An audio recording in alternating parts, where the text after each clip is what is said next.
The morning air in Manchester was heavy with the solemnity of Yom Kippur when terror struck. On 2nd October 2025, while worshippers gathered at the Heaton Park Hebrew Congregation Synagogue in Crumpsall, a man drove a car into pedestrians outside, then leapt out and wielded a knife. What unfolded over those harrowing minutes would shake the Jewish community across the United Kingdom and send shockwaves through the political and security apparatus of the country. That assailant was identified as Jihad Al-Shamie, aged 35, a British citizen of Syrian origin. Alarmingly, he was wearing what appeared to be a bomb vest, but it turned out to be fake. Within 7 minutes of the first emergency call, armed police officers confronted him and shot him dead, treating the incident as a terror attack. By day's end, 2 innocent worshippers had lost their lives: Melvin Kravitz, 66, and Adrian Daulby, 53. 3 others were critically injured, 1 hit by the car, 1 stabbed, and 1 struck by police gunfire. Later, medical and forensic findings revealed that Daulby was likely killed by a stray police bullet during the chaotic confrontation. Tragic evidence of how high the stakes were in that moment. Inside the synagogue, congregants faced their own moment of reckoning. As the attacker tried every entrance, hurried and terrified, the rabbi and members of the community banded together to reinforce doors. One man, Alan Levy, described how the assailant was shoulder-charging the doors, trying to get in, even hurling plant pots or slashing at the glass. Levy and others physically helped barricade the doors, blocking access and protecting worshippers inside from a far worse outcome. The investigation remained active even when the immediate crisis abated. 6 people were arrested on suspicion of terrorism in connection to the attack. 2 were later released, while 4 remained in custody under enhanced detention permissions. Authorities continued to dig into Al-Shamie's digital footprint, his possible radicalisation pathway, and whether he acted alone or in coordination. So far, what is publicly known about Jihad Al-Shamie remains limited and, in several respects, unresolved. Reporting indicates that Al-Shamie was a British citizen in his mid-30s who had lived in the Greater Manchester area for some time. He was married and had children, with evidence suggesting he entered into Islamic marriages with more than one woman and fathered 2 young children with at least one of them. At the time of the attack, he was living in Prestwich, near Manchester, with his wife, children, and mother. There is no verified public evidence that Al-Shamie had ever been formally diagnosed with a mental illness or was receiving treatment from mental health services before the attack on the Manchester synagogue. While family members and former partners described him as intimidating, aggressive, controlling, and volatile in his personal relationships, these behaviors reflect character traits rather than any documented clinical diagnosis of mental illness. Unverified accounts have circulated alleging that he pressured others to watch extremist videos and spoke about joining violent groups, but investigators stress that such claims remain anecdotal and uncorroborated. What is clearer is what was not found. Al-Shamie showed no sustained integration into any particular profession, and he was not known to be associated with recognized extremist figures or organized networks. For this reason, investigators believe any radicalization was likely self-directed, driven by personal grievance and exposure to extremist material, rather than formal recruitment. Reconstructing the final days of his life has proven difficult as authorities attempt to understand how ideology, identity, and grievance converged into violence. It has been confirmed that he was not on an active terrorism watch list prior to the attack, and there is no evidence he acted under direct instruction from a terrorist organization or as part of a wider operational cell. Police have also clarified that Al-Shamie was under investigation for an alleged sexual assault and had been arrested earlier in 2025 on suspicion of rape. He was out on bail at the time he carried out the synagogue attack. In the aftermath, police investigations and inquest findings confirmed that Adrian Daulby, one of the 2 worshippers killed, died after being struck by a police-issued bullet fired by armed officers responding to what they believed was an active terrorist threat. Greater Manchester Police acknowledged that the only shots fired during the incident came from officers confronting Al-Shamie, who was unarmed at the time, meaning Daulby's fatal injury was caused by a stray or deflected round during the engagement. The Independent Office for Police Conduct confirmed that Daulby suffered a single fatal gunshot wound from a police firearm, and that another worshipper was also injured by police gunfire amid the chaos. Investigators and inquests have recognized the outcome as deeply tragic, not only because a life was lost, but because it occurred at the intersection of civilian bravery, extreme fear, split-second decision-making, and the inherent risks of armed police intervention.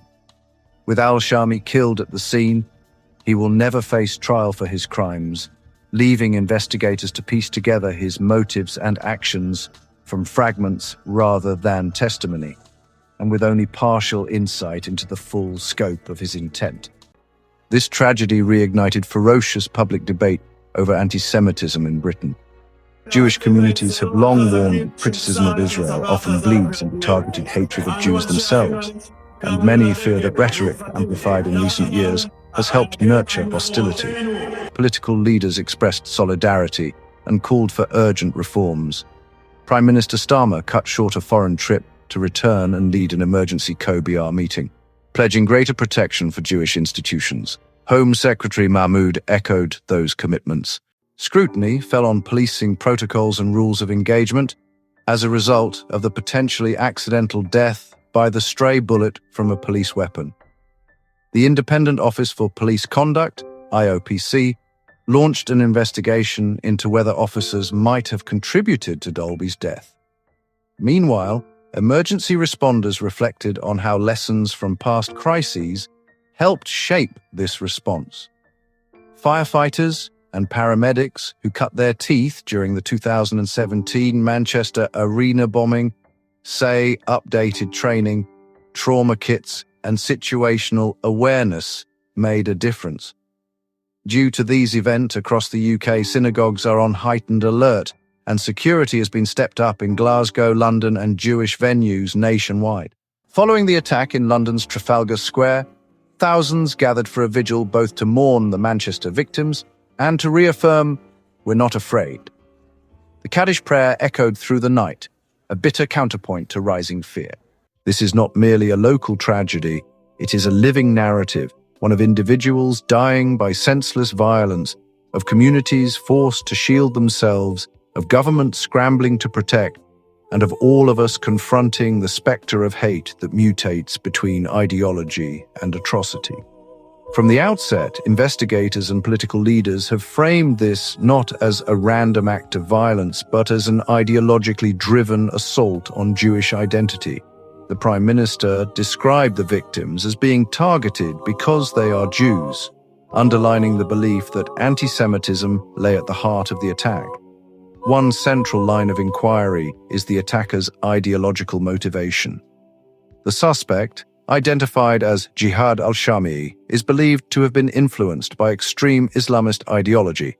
Counter-terrorism authorities say there is some fast time assessments pointing toward radicalisation, though at the time they also cautioned that much remains unknown.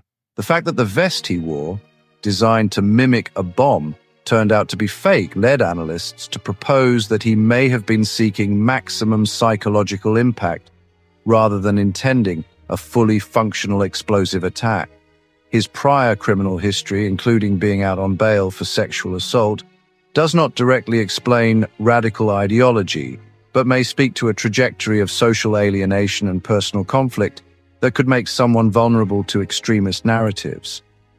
The choice of Yom Kippur, the holiest day in the Jewish calendar, was unlikely to be accidental. By attacking on a day of religious observance, the assailant would be maximizing symbolic damage, inflicting fear in a moment of communal vulnerability. Synagogues are by their nature physical and spiritual centers of Jewish life, the places of gathering, ritual, and identity. The attacker presumably sought to strike directly at the heart of Jewish communal life, to send the message that no place of worship is safe. This is consistent with terror attacks targeting minorities.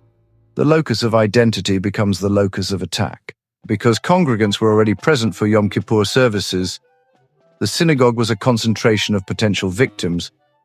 That practical consideration likely factored into the calculus, an opportunistic dimension layered onto ideological motive.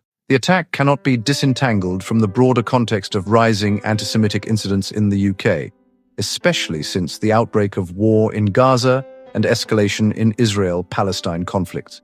Jewish groups and analysts have warned that hostility toward Israel often bleeds over into hostility toward Jews domestic to the UK and elsewhere.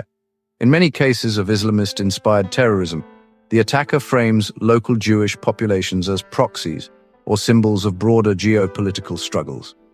Whether Al-Shamie explicitly articulated such a motive is part of what investigators sought to confirm. Investigators executed digital forensics on the attacker's devices and networks, interrogating his online radicalisation path, communications, and possible co-conspirators. What is thought to be the motive behind the Manchester synagogue attack is an amalgam of ideological anti-Semitism rooted in extremist Islamist belief, intensified by symbolic timing, Yom Kippur, and targeting a Jewish house of worship to inflict psychological and communal terror. The synagogue was chosen because it is both a visible symbol of Jewish identity and a place where many would gather. But in the aftermath of the attack, the full truth remained under investigation, and only when the forensic, financial, and human evidence is fully untangled will we know the clearer contours of intent. On the morning news following the incident, Christian voices across the UK responded in sorrow and solidarity. Christian leaders framed the synagogue attack not as a distant Jewish problem, but as an assault on faith itself, one that touches all who believe in the dignity of worship, in peace, and in shared humanity. The Bishop of Manchester expressed that while Christians grieve for the Jewish community, they also feel the ripples of fear. When one house of worship is violated, every congregation exists in a heightened tension. Christian leaders offered prayers and public statements of unity.